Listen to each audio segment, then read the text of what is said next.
Night has fallen on Rocket Lab Launch Complex 1, the world's first private orbital launch site.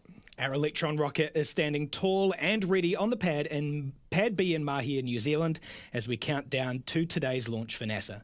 Thanks for joining us for our 48th Electron launch and our 6th mission of the year, scheduled for liftoff at 19:28 local or 7:28 UTC. It's bright and early for our Eastern and Pacific viewers, with a liftoff time set for 03:28 Eastern and 28 minutes past midnight Pacific. My name is James Rattray. And I'm Kim Thompson. We're looking forward to another liftoff tonight for NASA. Today is the first of two back-to-back launches on Electron that we're undertaking for NASA's PREFIRE mission, a climate change-focused mission to measure heat loss from the coldest regions of our planet.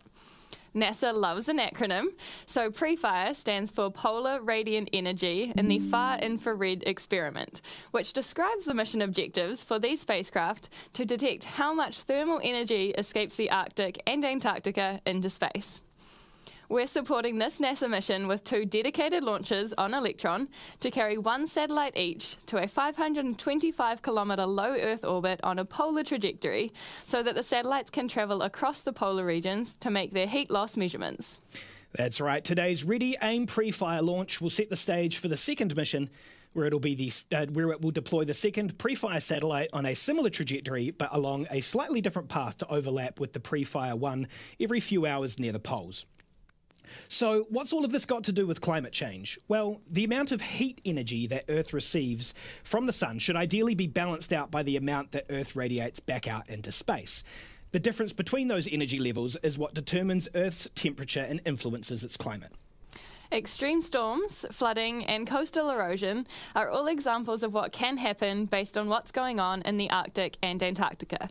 To be able to better predict climate change, scientists need a full understanding of the heat energy balance happening at the poles, which is exactly the type of data that PREFIRE is aiming to provide.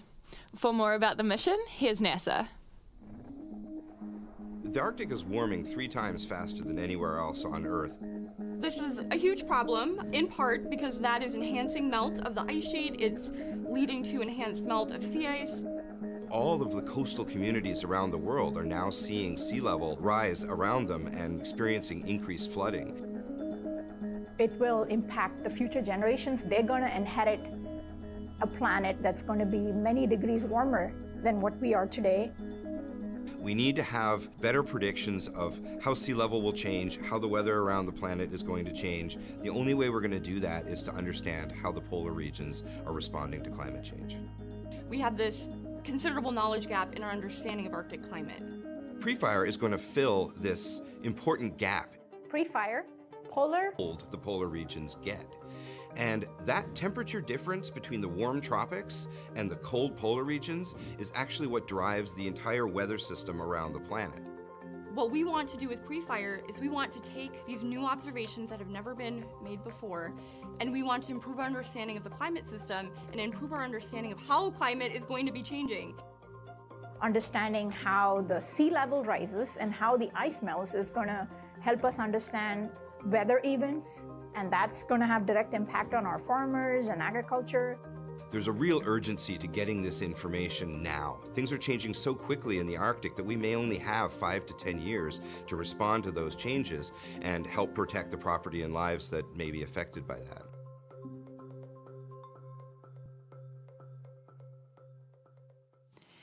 You really can pull off big science with small satellites. This is another great climate change mission by NASA that we can't wait to see launch on Electron.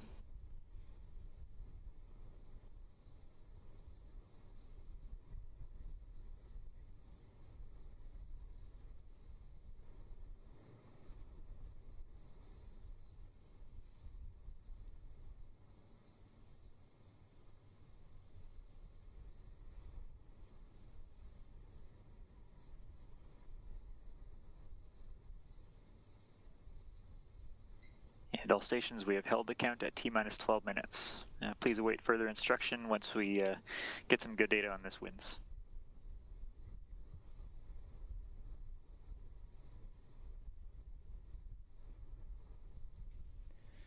As we just heard from the launch director there, we have entered a hold at T-minus 12 minutes to do with ground winds. We'll sit with Mission Control and we'll listen out for an update on those conditions.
For those of you just joining us, as you can see in the top right corner, the launch director has called a hold at T-minus 12 minutes for ground winds.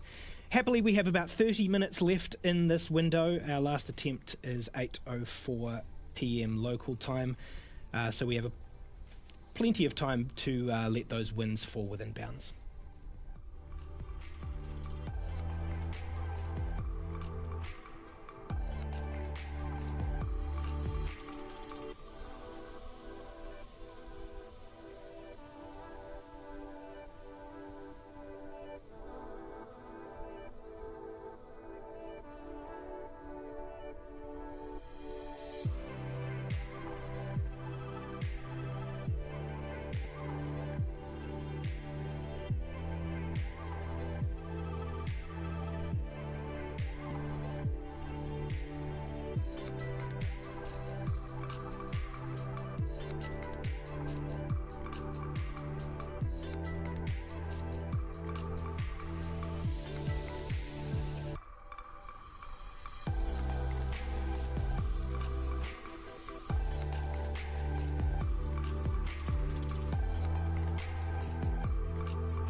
If you've just tuned in to today's webcast for the launch of Ready, Aim, Pre-Fire, you'll notice that the countdown clock has stopped ticking. That's because we've entered a hold at T-minus 12 minutes due to high ground winds. Now, today's window is about 30 minutes long, so we've got plenty of time to wait for them to fall within bounds, but unfortunately we are at the mercy of the weather, so there's not a whole lot we can do about it. But let's keep listening in to Mission Control for updates to see how that wind is trending.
Okay, the clock is still held at T-minus 12 minutes while our launch director establishes a new T0 time based on those pesky ground winds. Not the same pesky upper level winds that we often see in the space industry that prevent us from launching. Pesky ground winds today. We do have about 25 minutes remaining in the count here, remaining in the window. So there's still plenty of time for those to come well within bounds.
All stations LD on mission. We're going to resume the count very shortly here. Please be prepared for the go, no-go poll and raise any issues you foresee immediately.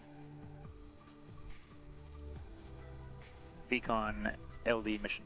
LD Beacon. Can you please resume the count at this current time? The count is resumed. Okay, all stations LD on mission, proceeding with the go, no-go sequence. Stage.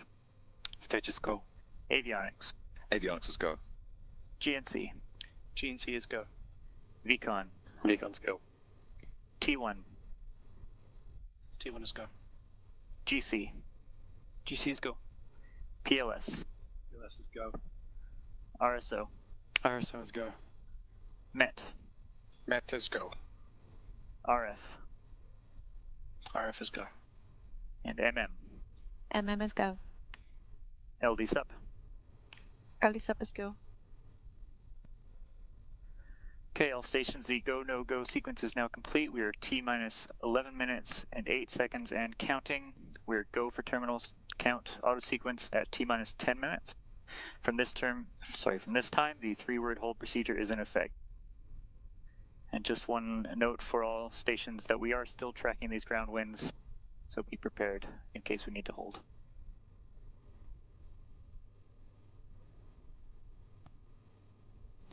Well, there we go. That is greens across the board for our go, no-go poll, and the team is ready to proceed with all remaining launch operations. As you heard the launch director call out as well, we have a liftoff time for ready, aim, pre-fire set for 19:41 local time, now in less than 11 minutes. Today's launch for NASA's PREFIRE mission is the first of 2 back-to-back launches on Electron that will fly out of LC-1. But in a bit of a coincidence, this time in May last year, we had the first of 2 rockets on the pad for back-to-back launches for another NASA climate science mission, the Tropics mission, to monitor for hurricanes and tropical cyclones. Now, on our 36th and 37th launches, we deployed 4 storm-watching satellites to low Earth orbit that are helping weather researchers learn more about how environmental factors are contributing to the intensity and structure of hurricanes. Stage 1 igniter pressures verified, hydraulic pressures verified. LDGC mission. This animation from NASA shows data that the Tropics satellites collected for some of the first storms of the Eastern Pacific hurricane season last year. Across nearly 24 takes by the Tropics satellites at the time, what you're seeing here is data that shows the evolution of Hurricane Adrian's storm clouds as it developed near the west coast of Mexico but moved away from land. Our 2 launches for the Tropics mission were a great example of how we support important science causes with responsive launch on Electron that gets satellites to exactly where they go. We caught up with mission manager Rebecca Sutton to take a look back.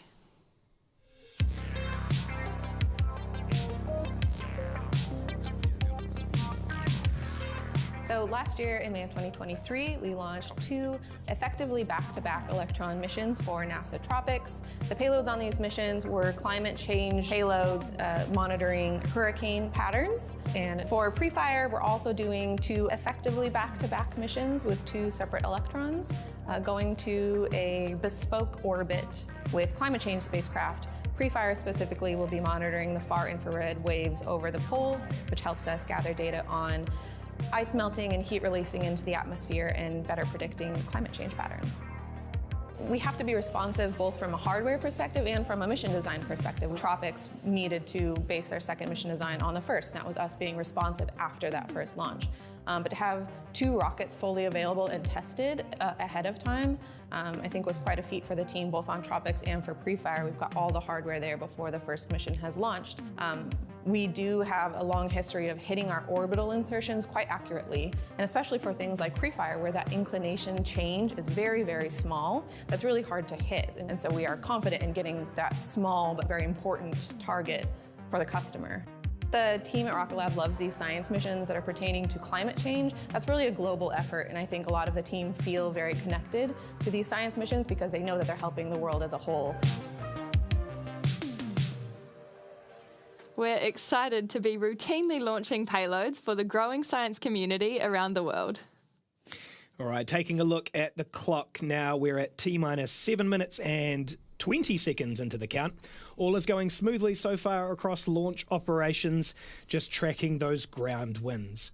The team is ready, the payload is ready, and Electron is ready for today's NASA pre-fire launch. Today's mission marks our 48th launch, with our next pre-fire launch after this one bringing us just shy of 50 Electron launches. Our pace for Electron launches every year has accelerated since our first mission in 2017, with almost every year since becoming a record year of launches compared to the one before. Ready Aim Pre-Fire will launch on a southern trajectory at a 97.5 degree inclination to a 525 kilometre low Earth orbit.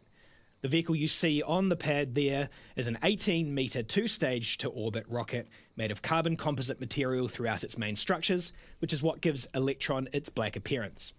Apart from its looks, of course, carbon composite construction helps to decrease Electron's mass by as much as 40% compared with traditional aluminium structures. Weighing about a tonne in dry mass, once fully fueled with its liquid oxygen and kerosene propellants, Electron reaches a liftoff mass of 13 times that to get the rocket and its payloads through Earth's atmosphere and into space. Powering that first stage are 9 Rutherford engines, each of them 3D printed and powered by batteries.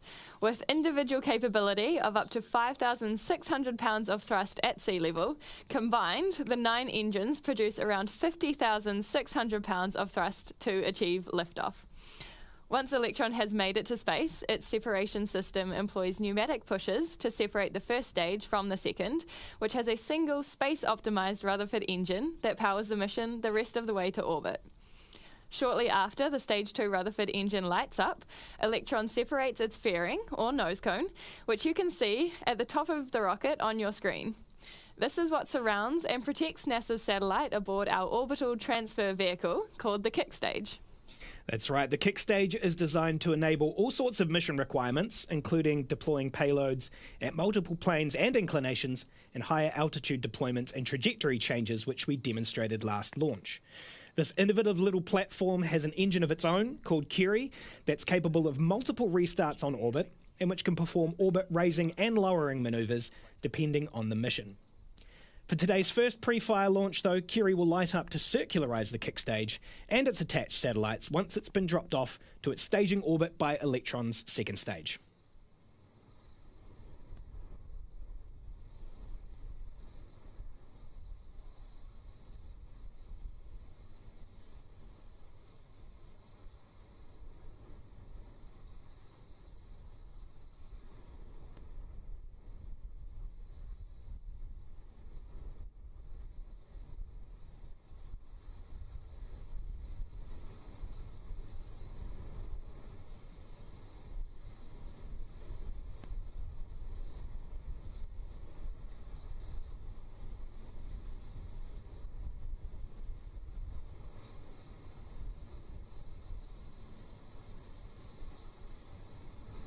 LD, GC mission.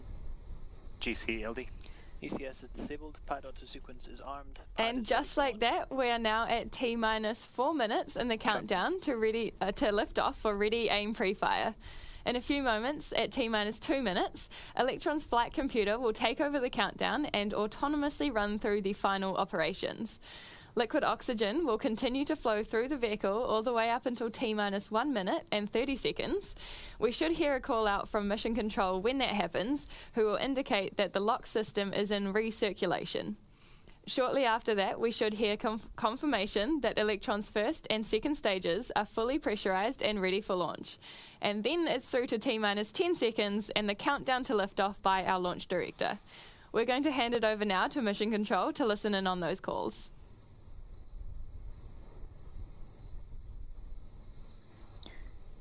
All stations LD on mission. From now, there should be no red flags on your critical LCCs. VCON LD mission. LD VCON. Lock auto sequence and confirm. Confirmed, locked. And confirm all expected primary flight computer ASGOs are green. Confirmed, all ASGOs are green. And all stations, we are go for auto sequence start at T-minus 2 minutes. LD is go for launch.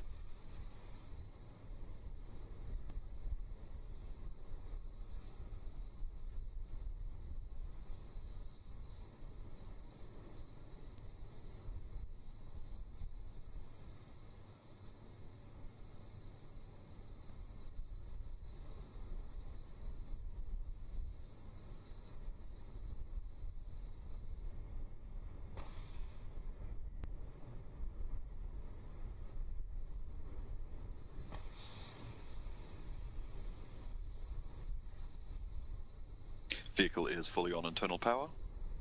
AFTS is green and enabled for flight.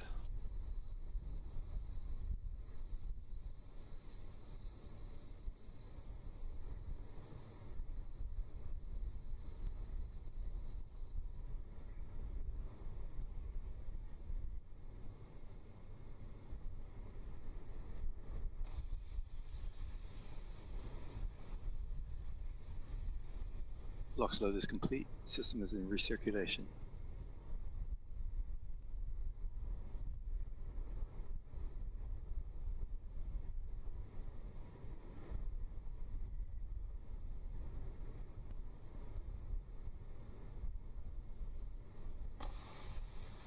Anti-geysering is disabled.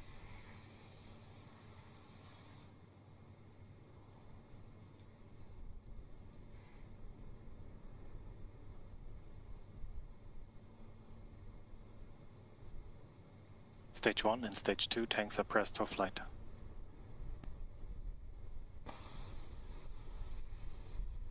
High flow engine purge enabled.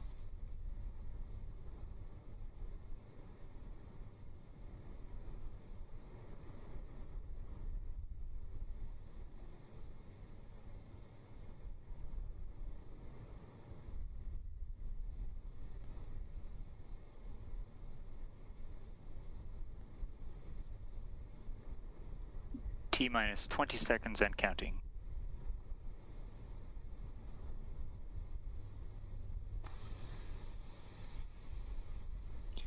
Ten, 9, 8, 7, 6, 5, 4, 3, 2, 1.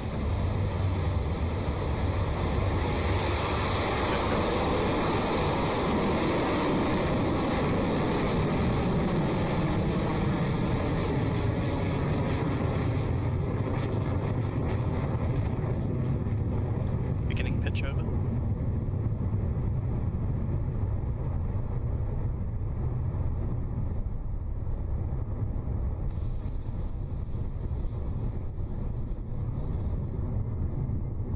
Stage 1 propulsion. And with that, we have liftoff from Launch Complex 1 of our 48th Electron mission. Ready Aim Pre-Fire is in the air and on its way to space with its NASA payload. Soon we'll be hearing the call out for Max Q, otherwise known as maximum aerodynamic pressure, which is the point during Electron's ascent where the structure is under the most amount of stress. We'll hear from the GNC operator shortly that Electron has cleared that milestone.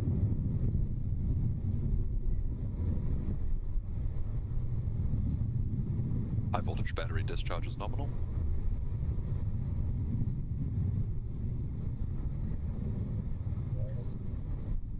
Cleared Max Q. And that was the Max Q milestone, passed cleanly through by Electron as it carries on its mission to orbit for NASA. We're now at over 18 kilometers in altitude and moving at over 2,400 kilometers an hour. Next up will be 3 actions that are performed by Electron back to back to back.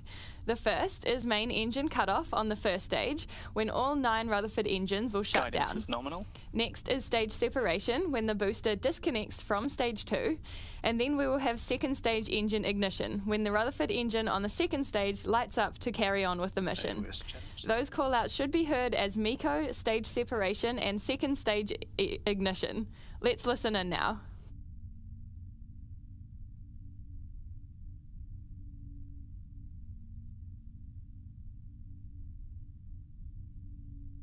Stage 1 propulsion holding nominal. Standby for MECO in 30 seconds.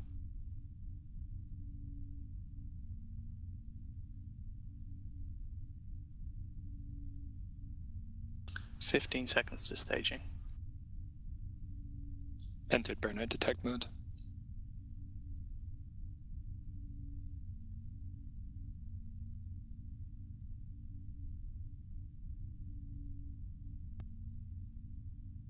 MECO confirmed.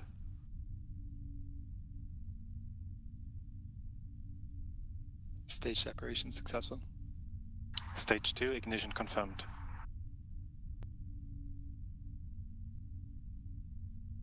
MECO, stage separation and engine start on that second stage. Electron is sailing smoothly through space so far. Now, that red-hot engine nozzle that you see on your screen is what's powering Electron's second stage, past 105 kilometers in altitude and 8,350 kilometers an hour. High voltage battery discharge nominal. Now, although Electron is moving at over 7 times the speed of sound, there's nominal. very little resistance in the vacuum of space. So the next major milestone coming up is fairing jettison, where the two halves of the rocket's nose cone will separate and fall back to Earth. On missions like this, where the payload is a tiny portion of our overall mass, we leave the fairing connected for a little while longer than usual. Now, we should see that fairing jettison occur just after 4 minutes, and hopefully we'll get a good shot of them separating and falling on their way back to Earth.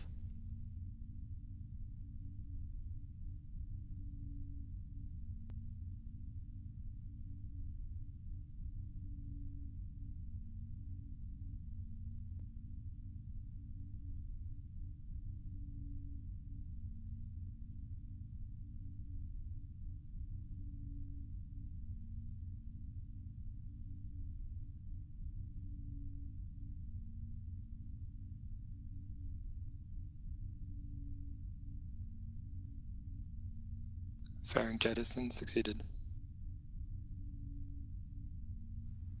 And that there was the call out for fairing jettison, confirming that the nose cone on Electron has split apart and fallen away in preparation for NASA's PREFIRE satellite to deploy. As you can see, we're at T plus 4 minutes and 41 seconds. Electron is travelling at speeds of 10,800 kilometres an hour and at an altitude of 174 kilometres.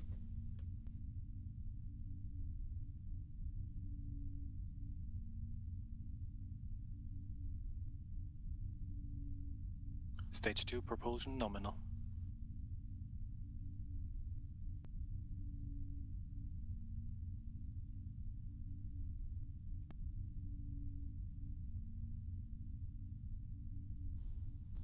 We're now coming up on the moment when the second stage Rutherford engine needs to perform its next action, a manoeuvre called the battery hot swap. This is a move unique to our Rutherford engine. Since its pumps are powered by batteries, by this point in the journey, we need to swap out the draining battery packs for a fresh set of new ones that will keep the engine running. The old batteries will be ejected, and you can usually see that happen on your screen, so keep an eye out on the shiny object on the right of your screen just after 6 minutes into the mission.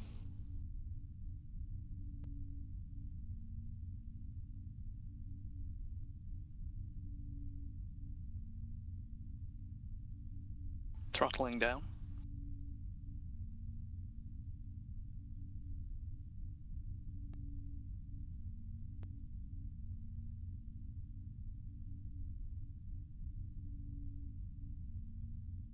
Hot swap successful.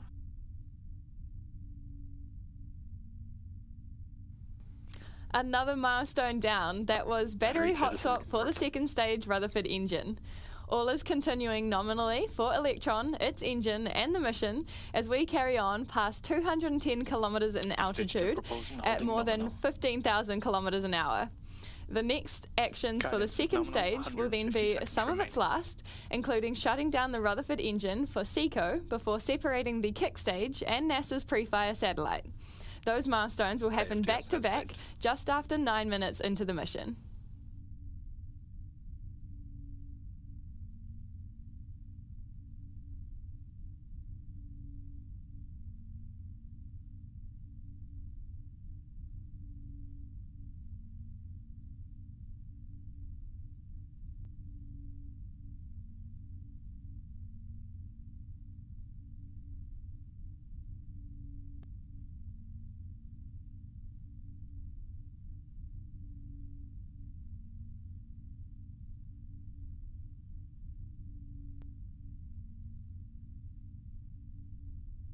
HVV battery discharge holding nominal.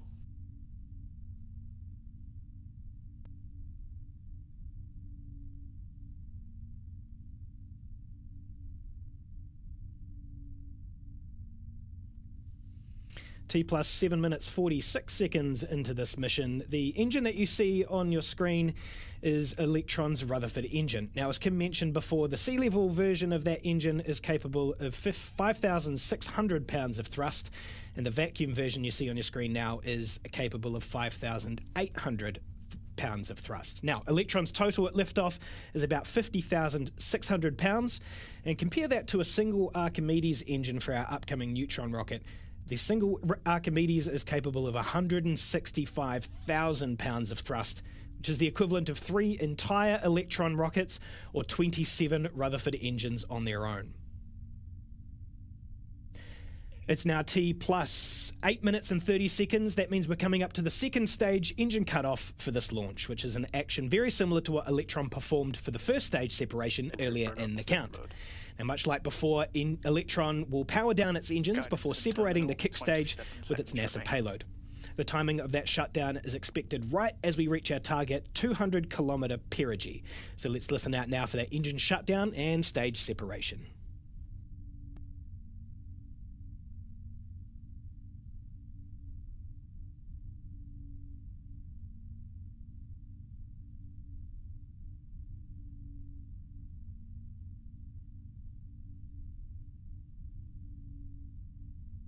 SECO confirmed.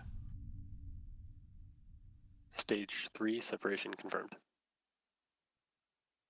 Nominal transfer orbit achieved. And just like that, 9.5 minutes after lifting off, we are in space. The second stage engine has now shut down, and the kick stage has separated, ready to perform its own specific maneuvers to place NASA's payload into its target low Earth orbit for the PREFIRE mission. We have a while to go until the kick stage completes its first half lap of Earth. It's at that point, when we're on the opposite side of the sphere to where we are now, that the kick stage will fire up its Curie engine to circularize its orbit ahead of release of the PREFIRE satellites out into space. We'll be back on this webcast to listen through those final calls at around T plus 50 minutes. We'll see you back here then.